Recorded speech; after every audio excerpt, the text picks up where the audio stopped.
खेला हो गया खेला।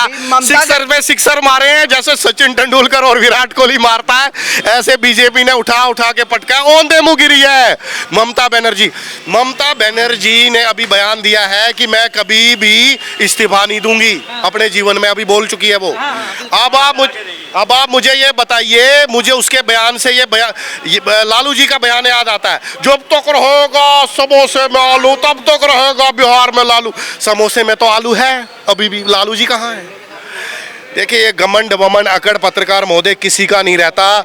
ममता बनर्जी, बात तो तब थी जब ममता बनर्जी बड़ी इज्जत और सम्मान से कह देती कि हम जनादेश का सम्मान करते हैं और पश्चिम बंगाल की जनता, बड़े झूठ ही कह देती, लेकिन एक लोगों को कहने के लिए कह देती। वो तो सब कहती ना जब आप सिस्टम को कॉम्प्रोमाइज करके नहीं जीतते, वो तो आरोप लगा रहे कि आपने कॉम्प्रोमाइज करके जीते। हाँ, तो तभी हमने केरला छोड़ दिया, तभी हमने और राज्य छोड़ दिए। मुझे ये समझ नहीं आता तो हम बाकी राज्य क्यों छोड़ देते हैं? जिसको चोरी करनी होगी वो पूरा समेटेगा ना। खजाना है ना। देखिए अभी मेरे घर में चोरी हुई थी थोड़े दिन पहले, मैं आपको बताऊं, अगर जो चोर है वो सब कुछ उठा कर ले गया, उसने चड्डी तक नहीं छोड़ी। मुझे आप ये बताइए चोर ऐसा क्यों करेगा कि थोड़ा सामान छोड़ेगा और थोड़ा ले जाएगा? वो सोचेगा बड़ी मुश्किल से घर में घुसाऊं, सब कुछ लेके जाऊं। तो बीजेपी तो चोर है ना, तो बीजेपी ने बाकी स्टेट क्यों छोड़ दिए, राज्य क्यों छोड़ दिए?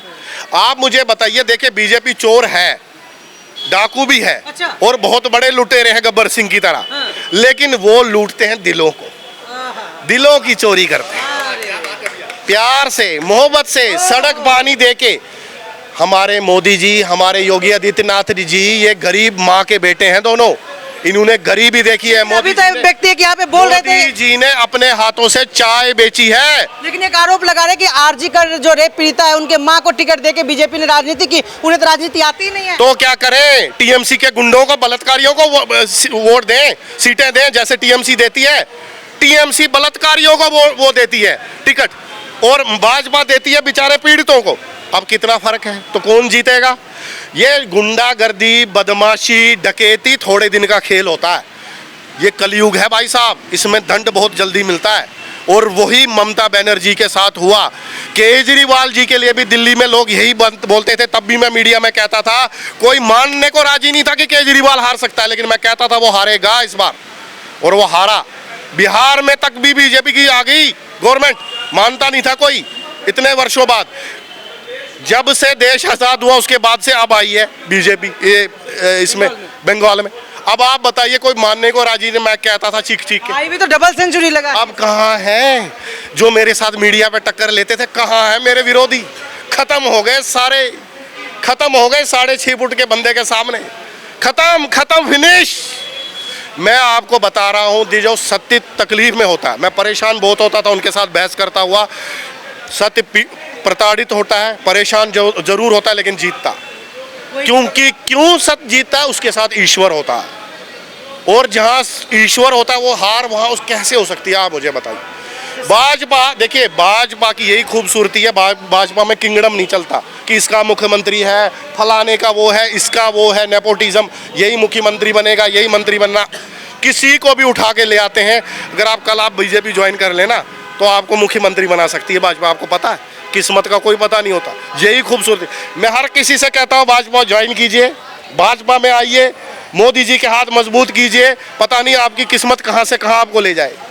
सब भाजपा ज्वाइन कीजिए, सब छोड़ दीजिए ये विपक्ष सब बकवास है, कुछ नहीं रखा इन चीजों में। मंदिर बनाइए, काशी विश्वनाथ मंदिर बनाइए, मथुरा का वृंदावन, मथुरा का जो मस्जिद के नीचे मंदिर बना उसको आज़ाद कीजिए, हजारों मंदिर जो टूटे फूटे उनको बनाइए, मोदी जी के हाथ मजबूत कर दीजिए। हमें भारतवर्ष को पहली बड़ी इकॉनमी बनाना है, पहली अमेरिका के साथ हमने टक्कर करनी है, चीन के साथ नहीं, हमने अमेरिका से टक्कर लेनी है आगे 3-4 वर्षों में। मेरे को रात को नींद नहीं आती है, नींदों में उठ जाता हूं मैं कि जिस देश में मैंने जन्म लिया है, जिस मिट्टी में पैदा हुआ हूं, वो विश्व गुरु क्यों नहीं है? फक्र होता है मुझे कि सनातन में पैदा हुआ हूं। मैं ये नहीं कि किसी और मजहब से मैं नफरत करता हूं, लेकिन भारत जैसे देश में पैदा हुआ हूं, लेकिन साथ में ये भी तकलीफ होती है कि भारत विश्व गुरु क्यों नहीं है?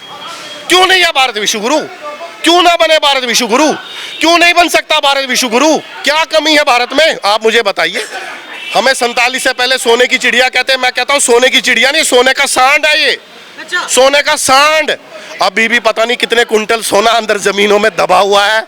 यही भाजपा सरकार उसको निकालेगी। वो सब सोना मिल गया, मैं कहता हूँ अमेरिका सब पानी भरेंगे। आज जो $1 100 रुपए के बराबर है ना, फिर यही $1 $100 के बराबर होगा। उल्टा हो जाएगा जी। सबसे बड़ी बात भैया ने कहा कि विश्व गुरु भारत कब बनेगा, बिल्कुल बनेगा। अभी तो 22 स्टेट में भगवा लहर रहा है, 7 स्टेट और बाकी है। जिस दिन 7 स्टेट में भगवा लहर जाएगा, भारत विश्व गुरु कहलाएगा। समझ गए? विश्व गुरु। एक बात और, जो भारत की संस्कृति को लेकर चलेगा, भारत सनातन को लेकर चलेगा, वही सनातन इस देश पे राज कर सकता है। मुगल भी इस देश पे आए थे, सारा विश्व जीतकर मुगल भारत में क्यों हारे? कि भारत की संस्कृति को नष्ट करना चाहते थे। अंग्रेज भी यहाँ हार के गए क्योंकि भारत की संस्कृति को नष्ट करना चाहते थे। लेकिन आज देखिए बीजेपी जो है सनातन और संस्कृति को लेकर चल रही है, तो देखिए मोदी योगी अमित शाह कहाँ है, चरम सीमा पे है। तो इस संस्कृति और सनातन के साथ जो खिलवाड़ करेगा वो नर्क में जाएगा, और जो संस्कृति और सनातन को लेकर चलेगा वो स्वर्ग में जाएगा। अब अगला जो चुनाव होगा ना, वो पंजाब में। और पंजाब इस बार जैसे हमने बोला ना, बंगाल जीतना जरूरी है, दिल्ली जीतना जरूरी है। पहले लोग कहते थे बीजेपी कुछ भी कर ले दिल्ली नहीं जीत पाएगी, दिल्ली जीती। फिर उन्होंने कहा कुछ भी कर ले बीजेपी नहीं, बिहार में अपना मुख्यमंत्री नहीं बना पाएगी। उन्होंने वहाँ अपना मुख्यमंत्री बनाया। स्कीम बताते रहते हैं क्या? हाँ नहीं, लोग बताते हैं ना। अब हम बता रहे हैं कि हमने बंगाल भी जीत लिया है। अब अगला हमारा जो टारगेट है पंजाब है। पंजाब जीत कर दिखाएंगे इसी में 2027 में। क्योंकि देखो वहाँ से 5 राज्य के चुनाव है ना 2027 में। ना तो योगी बाबा रिटर्न, पुष्कर धामी रिटर्न,